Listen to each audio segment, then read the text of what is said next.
Hey there everyone, it's me Lauren with Bold Notion Quilting. You can see that we are here doing our compass rose part 3.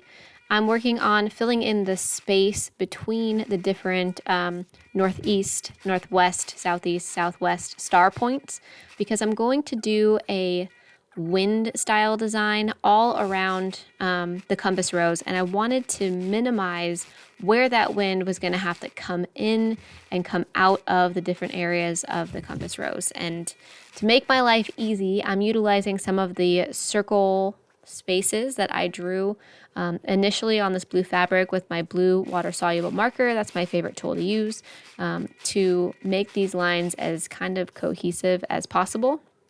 You can see as I'm going, I'm trying to figure out the angle of how these lines should fit so that they don't conflict with my northeast, west, and south points.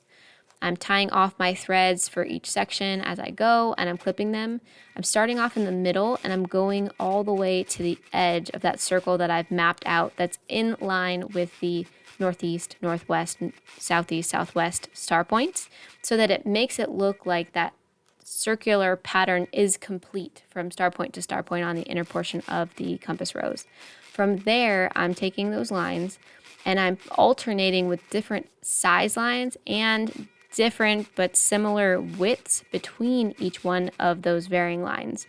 So I not only have different heights of lines that I'm not trying to make similar in any way other than the center one that I start with, and I'm also having a large difference in the number of actual rays that I've quilted in between the northeast, northwest, southeast, southwest star points as well.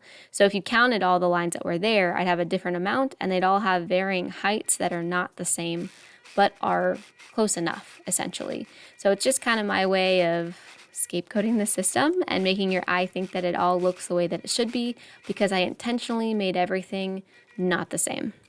The only part that I made look similar is the center lines that I'm starting with and then going out from there.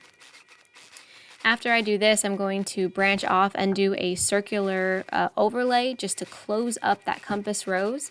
And because I'm not perfect and a circle would not fit perfectly around the tips of each one of the Border Buddy circles that I did, I instead chose to have the circle go through what's perceived as the center of each one of those circles.